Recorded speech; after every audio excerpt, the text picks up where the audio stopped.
All right, hey guys. This is going to be a more advanced, in-depth look at some of the tuning I'm doing. I did the initial round of tuning and kind of showed more of the sled and tried to get some of the sounds. Now I want to go into the real guts of the Motec, the data logs. I've got it pulled up behind me here. And so a lot of this video is going to be showing all the sensors that I have and configured, and then sort of some of the problems that I'm having. And I should say I am frustrated so far. When I don't feel like I make progress, I get frustrated, and so I'm really trying hard to come up with a methodology or a process, as I call it, to say, this is what I'm going to do. If the results don't go the way I want, then I can go back and I go this way, and I'm trying to narrow in. And specifically, I'm talking about my lambda issues where it just keeps spiking lean. I might have misspoke on my boost control, which is really disappointing. And I also, I'm having massive issues with the fuel sensitivity. Giving it throttle just to what I call parking lot maneuvers is really frustrating me and annoying me. God damn it, right now. So let's turn the camera around. Let me show you what I've got. I'll show you some of the wins, some of the things that are working, and then I want to show you some of the controls that I'm putting in place to try to fix some of the other issues. Here we go. All right, here is my squiggly lines, as Motec likes to call it. I forgot my camera jig, so I apologize. I'm gonna try to keep this as steady as possible. So the first thing is this software is i2. So I've pulled the data log out of the M400 or 100 series Motec from my last run. And the first thing you notice is this is the entire data set. So based on the milliseconds and the amount of channels that I'm logging, I have 64 channels, which I wish I had more. And then you can pick, a lot of them are at 20 or 50 milliseconds. It eats up your logging time. So I'm down to 4 minutes, basically, is what I can store in my unit. So this is a 4 minutes worth of data. And then once you're in there, this is kind of the screen that I look at first. I call it fuel detail, but it's probably a little bit more of a general overview. The top is simply RPM. And in this box in here is throttle position, some in my fuel comps. So this is what my fuel is doing to try to compensate. Big one that's huge is lambda aim versus my actual lambda. So you can see here, like this purple line is where I'm aiming, and you can see my red when I'm above it is way lean, when I'm below it is rich. And then my boost, this is a huge one, and I got my exhaust valve. My crankcase pressure, remember I used my OEM sensor to measure that, and I put the 3.5 bar sensor on my turbo outlet so I can actually see turbo pressure again. And now I've got, compared to the last video, I've added my exhaust valve in there, and then also got my meth pressures working. So and because of my lack of boost control, unfortunately, I actually kicked on the meth inadvertently. So let's get through here. Let's go in here and let's start right away with this. This is the peak. This is my highest boost level. So you can zoom in here, and then once you zoom in here, you have to go back up here to grab this little bar to kind of scroll back and see what's happening. So this green line right here is my throttle, and you can see I was flat out right in here. And one of the things I want to show you is there's lots of things going on here. Obviously, this purple line is what's called a fuel map comp. And so how that looks, I'm going to zoom out here. I'm going to go back to my Motec, and I'm going to go show you adjust fuel compensations, fuel map comp. So you can see what I've got going on here is that at 100 kPa, which is basically no boost, it doesn't add anything. At 200 kPa, it adds 140% duty. At 300 kPa, which is gonna be the max in the sled, it adds 200%. So if we come back to I2, you can see at this level, I'm flat out right here, it was adding 100% on top of my fuel map. So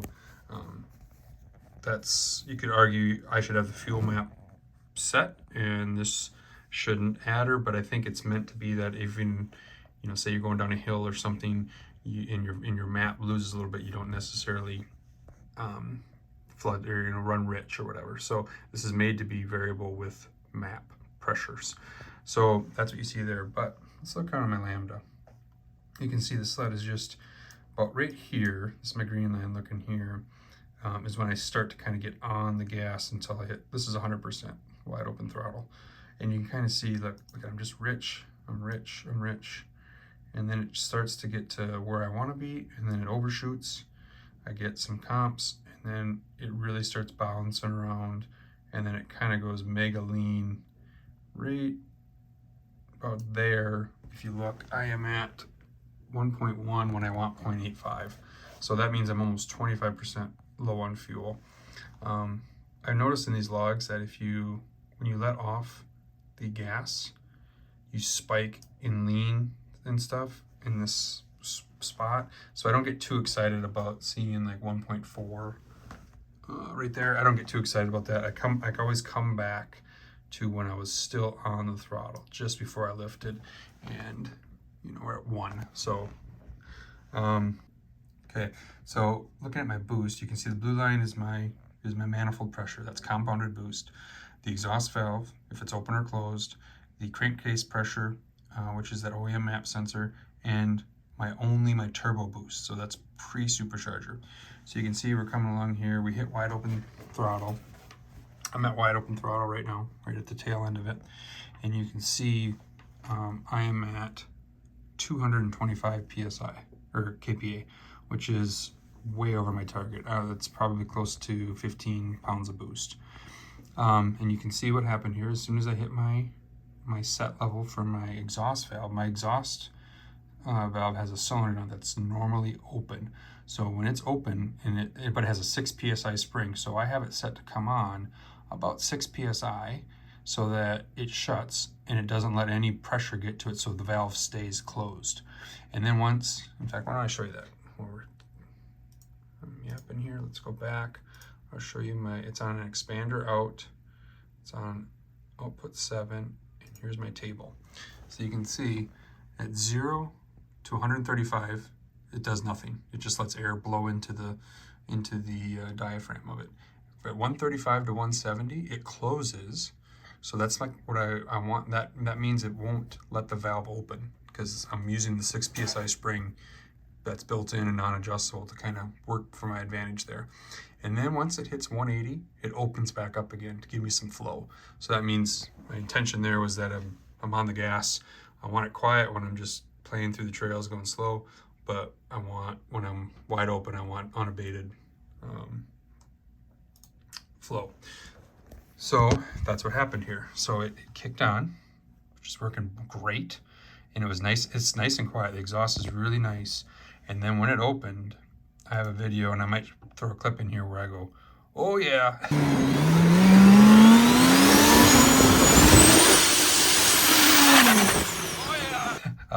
Because you can hear it when this opens. It's plenty loud. And then right when that opened, I want to point out my crankcase pressure. That's this kind of teal color here. So it's hovering along, and look at that. It's rising with boost. So I'm building crankcase pressure. My 126 kPa is around 2 psi of pressure inside my crankcase. And as soon as that valve opens, look what happens. It generates vacuum. So my evac system is working. What that means is when that valve's closed, it's not generating enough exhaust flow to sort of generate that venturi and make that vacuum that we talked about in my evac videos. But as soon as it is open, the air rushing through there just increases, generates a vacuum, and look at that. It sucked my crankcase pressure down to 95, which is just outstanding. Actually, if I'm still cramming a boost here, it's at 103, which is basically just atmospheric, maybe just a tiny bit of pressure, but essentially neutral. So that is working. That is a win. And now this is completely adjustable by that table I just showed you. But then look what happens at that same time when that valve opens. Look what my boost does. It just took off like a rocket. And remember, I'm wide open right here. I'm still wide open for a few more milliseconds. And that boost is just taking off like a rocket ship. And that is telling me that this is adding a lot of back pressure, and that when I freed up that back pressure, that turbo spooled up almost instantly. So not what I want, but it's good to know because now I know if I should manipulate this to maybe taper it or do something different. Maybe an on-off isn't what it should be. So that's considered a win, that solenoid is working, the exhaust valve is working, and my crankcase evac is working. So that's one win. Next thing I want to show that didn't work, but the data log showed me how to set this up, is this is a fuel comp 1 value. And I put this in place when I switched to closed loop because I'm tired of chasing my map right now. And basically I'm saying that whenever I am over 1.1 lambda, to add in a bunch of correction.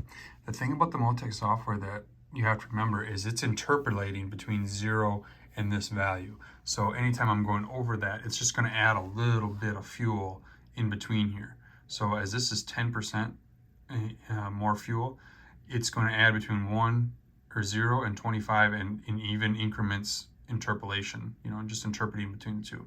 So I thought this was going to be a perfect solution for my going lean problem. It did nothing. So like here I'm flat out. The compensation is this little guy right down here that is showing at that moment adding 3.9%. So what that tells me is that boost comp, I have it set too late. So what I need to do is I need to come back here, and when I'm at wide open and I'm at 1, I know that I need to add 15% to get back to 0.85, 15%. So come down here, I type 15, and boom. And then I might even come over here. Again, we're at 100% throttle right now. I put this based against TPS because I'm tired of trying to figure things out in map. It just doesn't have a good resolution on some of these. So here I'm going to say, let's give us 5. So what that then will now do is that when I'm wide open and it starts creeping above 0.85, it's going to give me 1% more fuel every 0.86, 0.87, 0.89, all the way to 0.9. To the maximum of 5.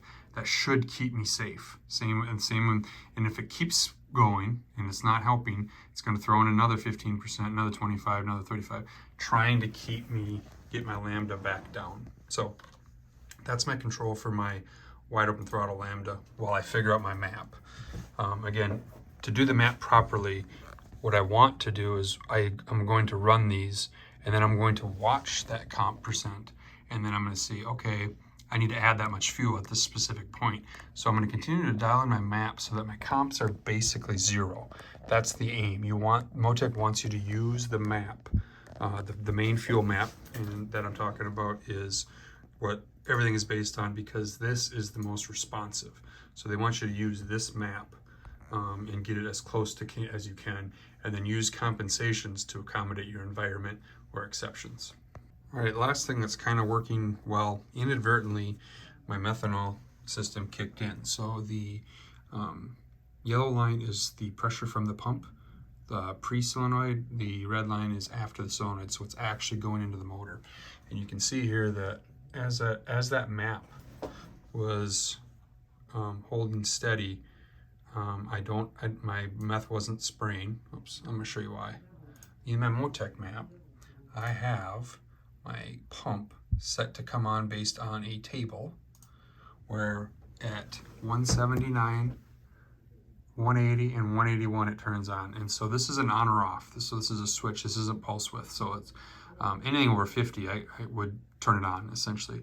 But you can see what I had to do there. Basically went 90, 178, 179, 180, 181. I had to go to 1 kPa increments so that I could get it to turn on exactly and avoid that interpolation that Motec likes to do. So when it hits 179, it's going to start interpolating, but as soon as it hits 180, it's going to go on, and that worked. So if you come back to my I2, you can see that it was not on. It was not on. You can see that my kPa was less than 180, and as soon as it hit 180, it turned on. And you can see that it turned on just before my solenoid spraying. That was the goal. And that's why right there, because I wanted, right when the solenoid opened up, I had built 200 pounds of pressure. And then as soon as it opened up, both the pressure and these two pressure sensors should equalize, which they did pretty dang close.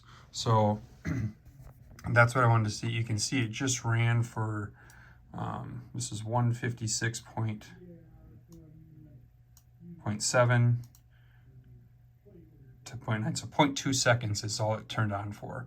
And then boom, the pump came back, and the pressure of the meth solenoid just holds 15-ish, something like that, 17. So that was pretty cool to see that. Now, a couple things I need to look on here. This pressure seemed a little low, and it never really rebounded back to 200. So I might have some air in the line or something. Typically, I would expect this to come right back up to here. But I'll check on that. At least I know that the Motec's doing its job. It's doing it pretty fast, so another win. Okay, next thing I want to show is what I call the parking lot maneuvers, which were really, really pissing me off, if I'm being honest. What would happen is it's a combination of the fuel acceleration tables. And you can see right here, I am just cruising along at 19 miles an hour. And my fuel, all of a sudden, I give it a little bit of throttle. So like I go to like 15% or let's see, yeah, something like 17%. And all of a sudden, it is just 4 lambda, like super lean. And so, again, I'm trying to get things moving. Look what happened though, when right there, this little line right here, this is my comp that I set up. I did not expect this. I was expecting this to be a high thing, but it's added 26% more fuel because it saw that I was going way over 1 lambda at a low RPM, you know, because I have that set from 0 to 100% throttle position. So kind of neat to see that that correction tried to help, but it wasn't near enough. So to correct this, I'm going to set up my table quite a bit different. So this one, what you do is you go to fuel, Excel enrichment, Excel sensitivity. And what you have here is this number is efficiency percent. And in the Motec, I really don't understand what that means yet. If you go to just the general setup of it, main setup, there's this efficiency, and I have it set at map/barometric pressure. So it kind of takes, essentially I think it's just map, but it's taking the difference of my barometric pressure sensor, the OEM sensor, and it kind of helps if I'm, you know, going up in altitude and all that stuff. It'll kind of compensate a little bit. But what that means in the fuel Excel enrichment is when I was playing with this, I was in these areas here. When you're live in this software, so I was carrying the laptop on me trying to just putz around the parking lot, you'll see a little arrow that highlights where you're at. And I was playing with these cells, and it would bounce wildly just with the flick of a gas between these 4. And I was just plugging away random numbers trying to get it. Sometimes they'd work, sometimes they wouldn't. Sometimes they wouldn't work in the right situations. So I think what I'm going to do is, if Motec has a really cool thing where if you hit F1, so it will offer a help screen that looks something like this, and then they have some pretty good guides in here as to what to do. And one of the things it says is that by default, these will be set up against a fuel Excel clamp, and then the efficiency sort of uses how much to use. And it says it says right here, if this is confusing, so that's like, I'm not the first one here, then an alternate method is to use RPM. And so I think that I am going to use RPM, and I might even use throttle position sensor, because this is really for low speed maneuvers in a parking lot. So I'm going to redo this table and come right back. Okay, so here I've changed my fuel Excel sensitivity. Instead of using efficiency, which I believe is map, just a weird word for it from Motec lingo, to now RPM. And then I've gone as far as even added 500 RPM increments, because this number was very touchy. And so where before I was trying to work within 3 cells and 3 values, and it was getting inconsistent results with really not enough resolution, now I'm able to really taper this down. And so I'm gonna, in fact, I probably should change this to 0 to 65 just to avoid that interpolation effect. And here's a little graph, just kind of shows how you taper it down. But these numbers, the 65 and the 58, and the 45 were numbers that I used or were playing around with, and the sled seemed to respond well to that. When you're just idling with no load, these numbers were like in the 40s, but as soon as I tried to back out of the trailer, it died. And the first time I was on tuning, I ran into a drift and it wouldn't even go up and over it. It just died. So these need to be adjusted considering load. So almost, I would say, nearly impossible to do this behind a computer in a desk. You're gonna have to go out and try it, have this open live, drive around in circles in the parking lot, and just keep tapping numbers until it gets to do what you want to do. I'm really happy with this. This is either going to be an abysmal failure or it's going to work out brilliantly. I don't know yet, but changing that efficiency that it was to RPM just makes so much more sense to me, because right in that area is where I need the help to get the sled to move. Once it's moving, none of this was a problem. The other thing that works hand in hand with this is the Excel clamp. So apparently the fuel sensitivity we just showed shows how much of this table to use, and then this will clamp it so that it doesn't give it any more than these values. And so what Motec recommends is they say, take your sled, stab the throttle really quick, and get it to bump, bump, bump, bump, really rev and not stumble, and keep playing with these numbers until it does that. You have to stab it quickly. When you go slow, then by stabbing it, it removes the effect of the sensitivity table. That's again in their F1 help screens. And so by stabbing it, you're dialing in this table, and then you go work the accelerating table that we just changed. So I had these working decent. When I stabbed it, the sled was revving like a super bike. So I think I'm getting close here, and it was just that Excel sensitivity only bouncing between 3 cells that was really, really difficult. So hopefully we're on to something with this. We'll find out. All right, last thing that's kind of disappointing is my boost control. I still can't understand why I've got two 38mm gates on a 1-liter motor that this thing won't ride on gate. I have it set to just ride the gate, and it just won't do it.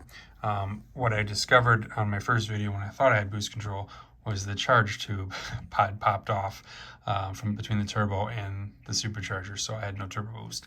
So now it's back on, and I just want to show you this chart. So again, this is my full throttle run. It starts about here, and you can see that we are right at about 160 kPa. I have my boost cut set at 200 kPa. That's where it cuts fuel, and it's hard and it's heavy and it works really, really good. That boost cut has a 1 second delay. It never kicked in here, and I was like, why isn't my boost cut working? So if you look, I'm wide open throttle. I'm right on the green line here now, going this flat line is wide open, and we're building boost and we're building RPM. I'm just gonna kind of scroll across here.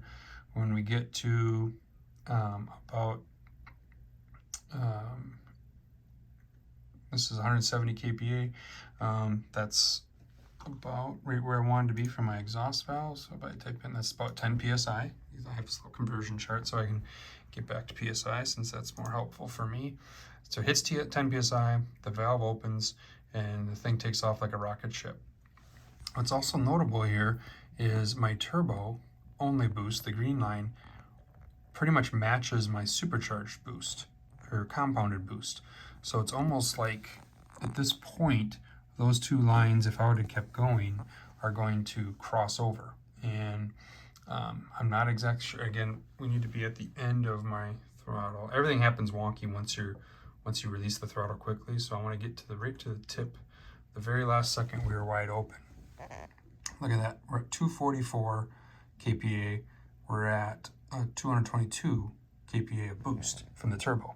Look how close those lines are getting. So it's almost like it stopped compounding, and the turbo is building pressure against the supercharger blades, which is very odd and could be a problem.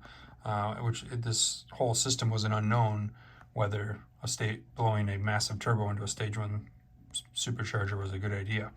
But what's really disheartening here is I hit my boost cut limit 200, about right in here, right there. And you look down and that's 156.54 seconds. And we hit a maximum of 267 kPa in 156.8. So go back to 200, 156.5, 156.8. So in 0.3 of seconds, I went from 200 kPa, let's go back to our chart, 200, so 14 pounds of boost, to 260, 23 pounds of boost. I mean, obviously really good for performance. This thing is building boost like a freight train. And again, that was correlated, that spike was correlated with the opening of this exhaust valve and releasing, I think, all that exhaust back pressure. But look, there's zero signs of it slowing down. Like right there is the very end of my wide open throttle run. This should be plateaued. This should just be flat at 150 kPa, and it just didn't even slow it down. So I'm confused there and frustrated. I don't know how many gates I need to exhaust enough gas so this turbo doesn't spin up. I have the 1.06 housing this year. I have all of that trying to slow this thing down. I don't get it. I also want to point out that I could hear both wastegates open. It's 2.5 inch pipes basically dumping header in, and they are opening at 6 psi, although I don't have any data to say that. I can just hear it. The other thing is my wastegate duty is set to 0. I validated with a pressure gauge, simulating the intercooler lines, the plumbing, that they do both open up at 6 to 7 psi. The red one opens up a little earlier than the black one, about around 5. So this boost control thing is really bothersome. So in an effort to get smarter on Motec, I've turned to this guy. I've basically purchased the Motec 100 series Learning Academy. It's 35 or 36 videos, pretty in-depth. He does an excellent job, one of the better, more eloquent speakers as he's walking through things. So far I'm on part 5. I haven't learned a ton new, except on this screen, this I2 screen, I did not know that you could hit, so what I like to do is I hit M, and it brings up this max, minimum, and average little thing, which I use a lot because I pull up a data log, and the first thing I look at is my boost. What's my max boost? Crap, 268. So, but then I learned from that class, you hit V, and you get the actual values as you're scrolling through here. All of these values change, and you can see exactly what's logged. So before I was coming over here, I was adding a channel. This shows everything that's logged in my data setup. So if I come back to Motec, you have to come in here and you have to go to adjust data logging, and all of this you have to come in here and set. So let me just show you this. Engine sensors. You have to come in here and you have to pick which ones you want. If you don't want them, you give it a 0. If you want them, you put the samples per second. So 20 samples a second, 1 sample a second. I just take my engine temp because it doesn't change very much, that sort of thing. Some of the other sensors. And again, the more you do, the more it reduces this logging time, which you have to be connected to the ECU for that to display. But I just went through here this morning. I eliminated a lot of variables that were bringing in 0 value. So I'm down to 59. I was at point I was at 70 and had to scale back 6. So there's a lot in here. And if you keep hitting N, it kind of walks you through all the different values that you're logging. Okay. Last squiggly lines I wanted to show you from this data log is my EGTs. As you guys know, I went through a lot of work to add those. These are in Celsius, and I have them put at my highest point. I'm pushing 900 degrees, which is pretty hot, but I'm trying not to get too concerned about this until I know that my lambda is dialed in and everything else, and then I'll figure out what normal on these look like. But what's important to look at here is that right there are all 4 sensors. If I zoom in, it's kind of cool. You can see which sensor is doing what. So remember I put these in just to sort of balance the fuel. So prior to this run, I looked at these, and 1 and 2 were really high, like higher than 3 and 4. So what I went in is I can do individual cylinder compensation. I want to show you that. Adjust fuel, individual cylinder, individual trims. And you can see what I did there. I put 10%. This is percent trim. I put 10% more fuel for 1, 2 instead of 3 and 4. And then the output then was 1 and 2 ran cooler. So they were running about 15 to 30 degrees higher than 3 and 4. And now 4 is running, close to 35 degrees higher. Again, I'm not going to continue to mess with this until I get my lambda tune, but this is why I put in the exhaust temps, so that when we're done, when I'm wrapping this sled up, hopefully, I'm going to come back, I'm going to dial in these numbers to really make it so that these have the least amount of delta between them. So at this peak zoomed way in, you can kind of see where we're at, but we're getting pretty close. So I'm pretty happy that I have the EGTs. They're a good little guide, but definitely not needed maybe 100%, but I do and have heard and I'm trying to validate that cylinder 3 is the one that pops on these 4-cylinder motors. So that was the whole reason I put this in. I'm pushing this motor to the limit and really wanted to make sure that I gave it the best chance it can by equalizing the temps. All right, as I continue to work through my parking lot maneuvers, I wanted to point out this here is a snippet of the file last year where I didn't really have any parking lot maneuver issues when it was based in TPS. If you take a peek at this y-axis, you'll see that that was the big change that I have done this year, is that I've moved from TPS, which is right here, to map, which is my file. So what I did is I had to go in and try to extrapolate what it took to get the sled to move and find out where was the map level against RPM. And then I kind of went and I took a snippet of the old file and it said these circles are kind of what it took to get the sled to move. Between 4,000 clutch engagements, 4,200, you can see it had about a 40% value in there. And again, no issues, same injectors. So I went up here and found that value was right here, and it was set at something like 21 or something. It was really low. So I put it back to 40, and then I just kind of extrapolated down these cells here, because it won't ever really be at 100 and this in these RPMs for some reason. So the map seems like it gives a little less resolution than the TPS. I like the TPS on this end of the map, but obviously when we get up here, it's going to be a lot nicer controlling the variables based on map. The other thing I wanted to show was based on my logs in the I2, it showed between 6,100 and 9,000 that it was about 20% rich. I was getting 0.6 lambda readings. So what I do is I go in here and I highlighted this and I times it by 0.8, or we're taking out 20%. So I took away 20% there, and then conversely in the lambda, everything from here, from like 9,000 to 11,000, and up to about 250 kPa, I needed to add 20%. So I added a bunch of fuel there. And then in fact, what I just did is I just took from that known point on the rest of it. Essentially, I added 20% to all of it. And we're trying to stay out of those lambda comps and try to just have the sled run at 0.85 in these high RPMs when I'm on boost. All right, it's about all we can do. Still need to work on my cold start. I've got some ideas there.